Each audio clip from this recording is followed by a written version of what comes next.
This microcontroller is protecting a password. The code is compiled, the password isn't supposed to be visible, but after extracting the firmware, I found this. And yes, it works. So, how did this happen? And more importantly, how do you stop it? But first, let me introduce you to the system. I have built a simple LED switch. For me to turn it on, I must enter the correct password on the serial monitor, like so.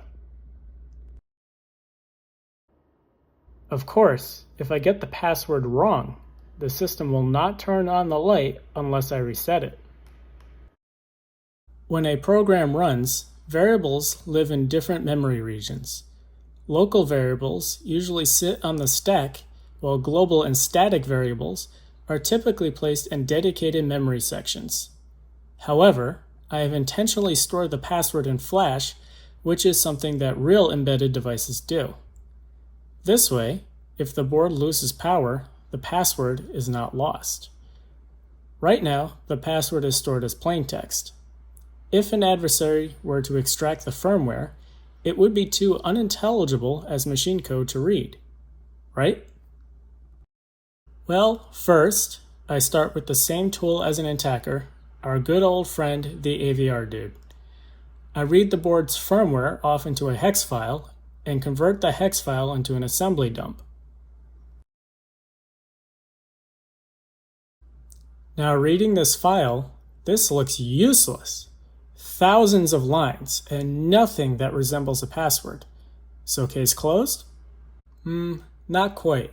The processor executes the machine code, but tools like ELF files preserve additional information about how the code is actually organized. If I convert the hex file into an ELF file instead, we might get something more interesting.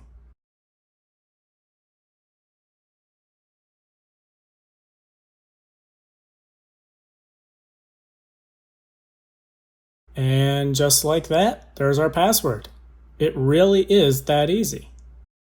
To prove it, we can just enter this string into the serial monitor and see if it gets accepted, which it does. So how did this work? Well, when a piece of code is compiled, the resulting software is divided up into different regions in non-volatile memory, such as functions, text data, program data, etc. As mentioned earlier, I placed the password in the program memory, which is stored in flash. Thus, when I extracted the flash memory, the unprotected password came with it. Now, when we read the memory dump, we lost the section labels that were originally included with the program. However, this really doesn't matter, as the actual data in the flash was not modified. Thus, we were able to read the password directly from memory. Now, how do we defend against this? Well, the mistake was not that we stored the password in flash.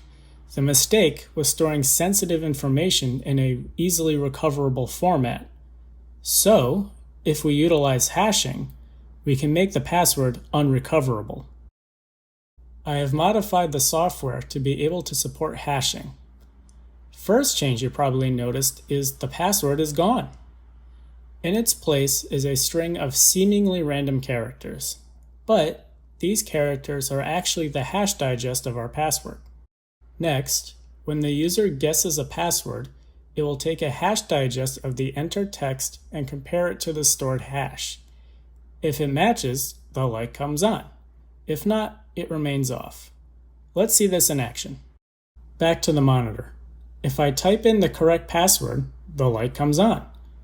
Nothing on the end of the user side changes at all. This is ideal for good security. Playing as the attacker again, if we repeat the same steps as last time, we will obtain a similar ELF file containing the flash memory dump. And if we scroll through, we see our hash digest, but not the password. We can say it is now secure from this vector, as an attacker cannot simply guess the password based off the hash. Hashing algorithms work by making it computationally infeasible to guess a plaintext by its hash. However, a hash does not make a weak password strong. If the password is only 4 digits, an attacker can still try every combination. Hashing protects the stored value, but password strength still matters. Now, we could have used encryption instead, but encryption is resource intensive and would introduce a new layer of challenges, such as how to protect our keys from an identical attack. For a real system, the correct solution really depends on the threat model. In this example, storing a cryptographic hash is a better option than storing the plaintext. In this video, I showed you a relatively simple example, but the same mistake appears in real embedded systems. If an attacker can extract your firmware, anything stored inside it should be considered public knowledge, which is why real devices use protections like secure boot, hardware-backed key storage, and encrypted firmware. Thank you for watching. I will see you next time.